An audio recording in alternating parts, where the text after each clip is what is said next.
Louvado seja nosso Senhor Jesus Cristo. Nós vamos trabalhar as nossas reflexões e estudos sobre o livro do Eclesiastes, nosso sexto encontro. Trabalhar Eclesiastes, capítulo 3, do versículo de 1 a 8, tempo e ocasião. Ouçamos o nosso texto. Tudo tem seu tempo e ocasião. Todas as tarefas sob o sol. Tempo de nascer, tempo de morrer, tempo de plantar, tempo de arrancar, tempo de matar, tempo de sanar, tempo de derrubar, tempo de construir, tempo de chorar, tempo de rir, tempo de fazer luto, tempo de bailar, tempo de atirar pedras, tempo de recolher pedras, tempo de abraçar, tempo de separar-se, tempo de procurar, tempo de perder, tempo de guardar, tempo de jogar fora, tempo de rasgar, tempo de costurar, tempo de calar, tempo de falar, tempo de amar, tempo de odiar, tempo de guerra, tempo de paz. Esse é o texto do livro de Eclesiastes que nós vamos refletir hoje. Versículo 1. Tudo tem seu tempo e ocasião. Todas as tarefas sob o sol. A tese do poema. Tudo tem seu tempo e ocasião. O autor quer referir a totalidade da realidade ao alcance de sua mão. Todas as tarefas sob o sol. Sabemos que a vida e a experiência de um ser humano são limitadas no espaço e tempo. Sua vida tem uma duração que tem início e tem fim.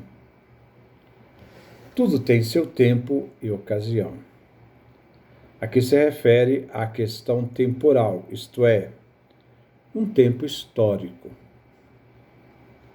No tempo de ocasião, o ser humano não tem poder algum, escapa a seu poder, faz parte da criação exterior e superior ao ser humano. Embora o ser humano possa, às vezes, determinar o curso da sua existência. Ao ser humano cabe atenção e sensibilidade na espera da ocasião, para que não escape a ocasião quando aparecer, e ele então possa aproveitar dela, nas possibilidades da sua própria condição. Versículo 2. Tempo de nascer, tempo de morrer, tempo de plantar, tempo de arrancar.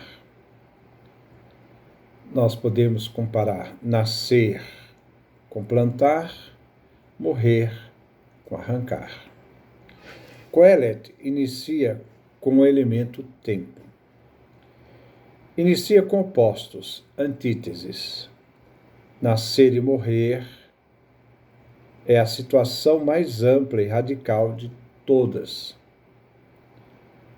Existe somente um tempo para nascer e um tempo para morrer.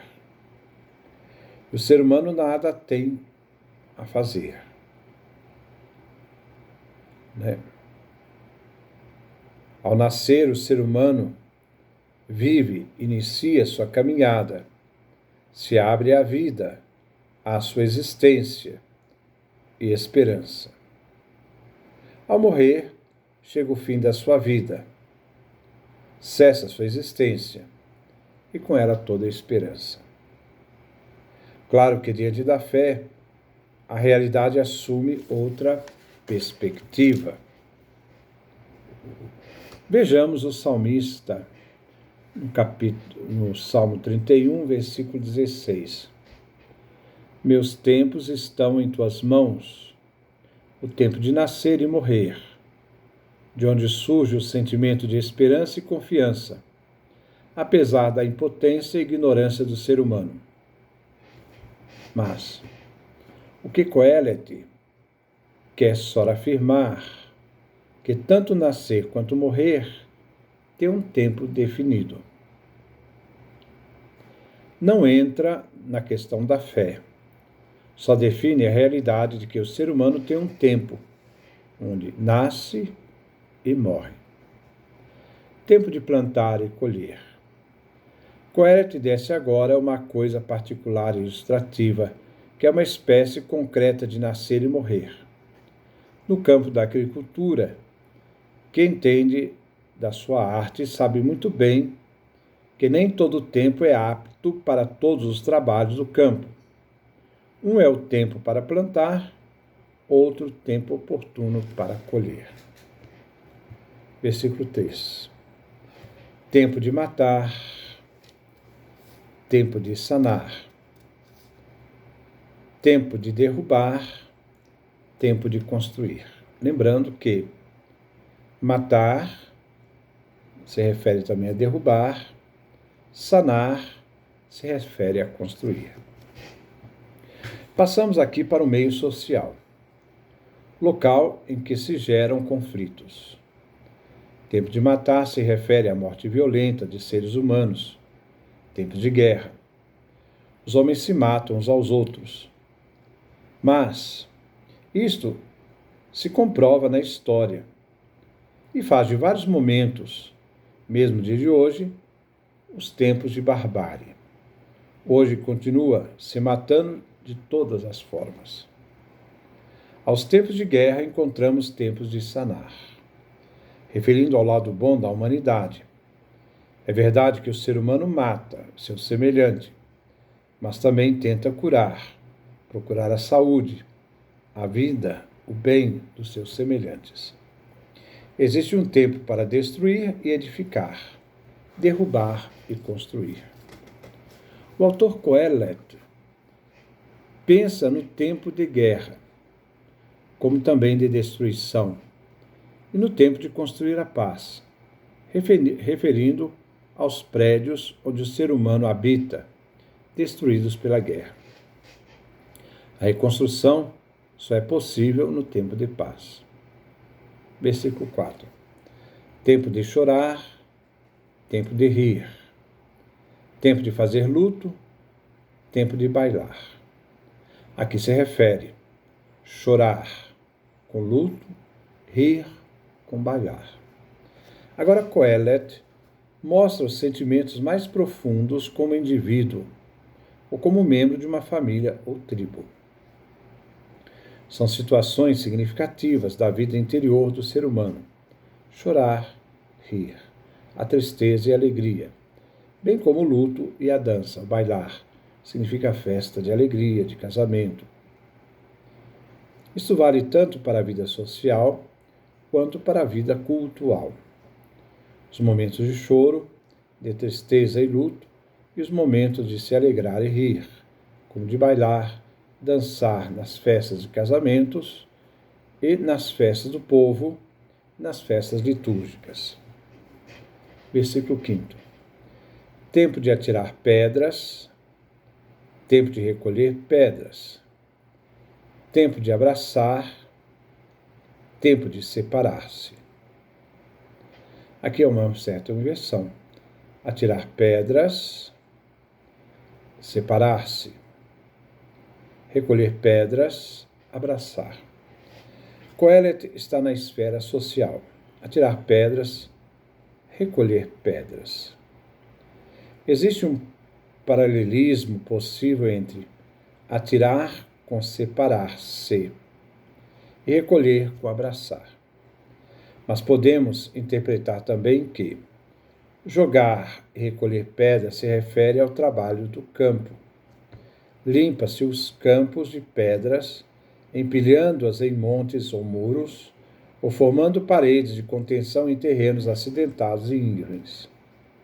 As pedras jogadas nos campos pelo inimigo, essas pedras que devastam o campo, são recolhidas para o cultivo da terra. O tempo de abraçar, o tempo de separar-se, foi interpretado como intimidade do casal, o do abraço em família e amigos em certas ocasiões. Mas aqui refere-se ao tempo da vida da limitação do ser humano. Tempo de procurar, tempo de perder. Tempo de guardar, tempo de jogar fora. Procurar com guardar, perder, jogar fora. Tempo de procurar, tempo de perder. Procurar o que se perdeu ou extraviou. Exemplo, bom pastor que sai à procura da ovelha perdida. Lucas capítulo 15, versículo 4, versículo 9. O da mulher que perdeu a moeda. Tempo de perder, seja por desvio ou inadvertência, ou por negligência. Coelet não toma esta questão como uma questão moral. Tempo de guardar, tempo de jogar fora.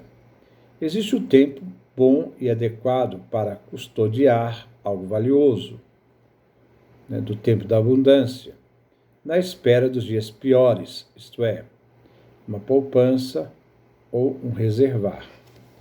Tempo para tirar, jogar fora, desperdiçar, ser dissipado, como fez o filho pródigo. Lucas capítulo 15, versículo 13. Versículo 7.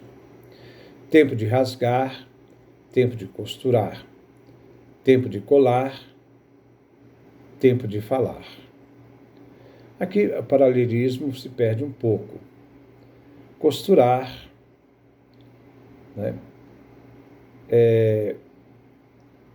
realmente está diante do oposto do rasgar, e o falar, o oposto de calar. Rasgar não tem nada a ver com falar, então não há uma referência aqui própria. O rasgar corresponde a um gesto de rasgar a roupa, diante de uma desgraça ou sinal de grande aflição. Gênesis capítulo 37, versículo 29 e versículo 34. Jó capítulo 1, versículo 20 e capítulo 2, versículo 12. O costurar se dá frequentemente na vida diária, ordinária. A veste rasgada vem depois costurada. Tempo de calar e tempo de falar. Refere à vida da sabedoria. Este calar pode ser referido ao silêncio prudente, que é necessário para guardar em muitas ocasiões, como é recomendado pelos sábios. O falar, segundo os sábios, é o hábito do homem perfeito, que sabe quando se deve dar o uso da palavra. É o equilíbrio. Versículo 8. Tempo de amar, tempo de odiar. Tempo de guerra, tempo de paz. Aqui volta o paralelismo. Tempo de amar com paz, odiar com guerra. Neste último versículo, faz pares. Tempo de amar, tempo de paz. Tempo de odiar, tempo de guerra. Amar, odiar, guerra, paz. Os dois extremos dos sentimentos humanos, os dois momentos mais eficazes da vida humana, amar e trazer a paz. O tempo de guerra e paz nos mostra a história humana, formada por momentos difíceis de guerra e na busca de paz. A palavra paz encerra o poema e tem sentido positivo. Essa série de máximas de Kohelet é um resgate de séculos e séculos de sabedoria. Então nós vamos ficar por aqui para refletirmos essa parte de Kohelet, o livro de Eclesiastes. Que Deus nos dê a sua graça, a sua bênção, a sua face resplandeça sobre nós.